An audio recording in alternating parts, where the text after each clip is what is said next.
what I mean? Is that not racist? That's what you did, that man. not You sold fucking your soul to the racist? white Actually, not devil, you racist. You No, have racist to it's not. remember bitch. that my dad Calling is everyone white. else Not racist racist. but Idiot. you How racist It's not dare little you? racist. white Why bitch. is that How fucking racist? Shut your Why is that dare mouth, you? racist? dickhead. Why is that racist? I You're don't a white understand. little bitch White from devil. now on, yeah?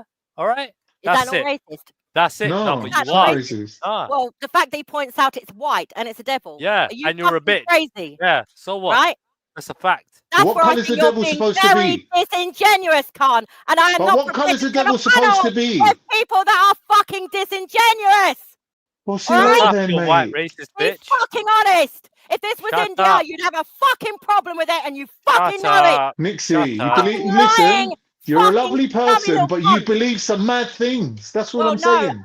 no. I believe the truth. And if you can't go No. Sold away and your research soul to that, the devil, listen, Khan, man. no disrespect, but you still think that America controls Israel. So let's not go there, please. I'm entitled to think what I want, No, though. you Are you are, going to and be? so am Are I. you going to be a triller now? But so Are am you going to be I. a triller? No. But so am I. But you just said you think the wrong things. But I'm just saying the same to you. But I'm not doing a triller. No, I said You mad agreed. things. You Do you agreed. think? Right. Okay. Listen. But so do you. And I've just said the same No. back to you. Don't No, I try don't. play games with me. Listen. Why do you think I'll act to get you, or I'm playing games with you, or I'm Because I think you're disingenuous? being Because disingenuous. you're sounding like a paranoid schizophrenic. No, Listen to what I'm telling you. I'm up here against people that are clearly against fucking white people, okay? And I'm clearly on my Right. own. But we on the can panel, be. on the panel So here, what? right? So what if Okay, 3% of the country hates white people? So what? I'm sure so there's what? far more white people What's that hate white people. Wow. Okay. I've been. All right. What's going on now, man? Because I had earphones on and it's very, very loud. So what have I missed? They don't like me standing up. Very They like loud, me to stand man. up. They like me to stand up for anything Nanifa, other than are you, white. are you That's listening? what I have I'm going to bring you gathered up from to date here, real quick. all right? Nixie made a claim that white people are a minority in London, and then we Well, brought they the almost statistics to are. prove They're down that to she was 50%, wrong. 50-something They're percent. not Yeah. And she's now spazzing but about it. Now she's spazzing. But okay then. So Go on. Nixie, He okay said then. there's too So many if black people and white one and Asian second, people all right, in London. one second. I can't. There's too many. There's too many Asian people in You're London. a lying Too many little black rat. people. I said the I can't. immigration. I said immigration. It's a problem. So Nixie, all right, man. So you believe that that's just strictly down to immigration? I take it, Nixie. Well, what do you think it's down to? White flight. No. There you go. And actually, and if it is, and I think the government should do something about that to encourage. Yeah, but you can't. That's fine. But you just hold on a second. Right, you see, if this was about black people, Don't be so racist, white people. Outlook. Please. That's what Don't I'm be saying. so racist. Just I stay. want honesty on this panel. I don't want disingenuous. I'll be honest. Don't run away. Don't leave me alone like this this. conversation. Won't you say it's the final kiss? Don't run away. Won't you stay another day? Hey, Khan, this is not the time. We're having a conversation. I tell you what I think we're going to have to do is agree to disagree, because I'm not going to get anywhere with you lot. I'm not. I'll have to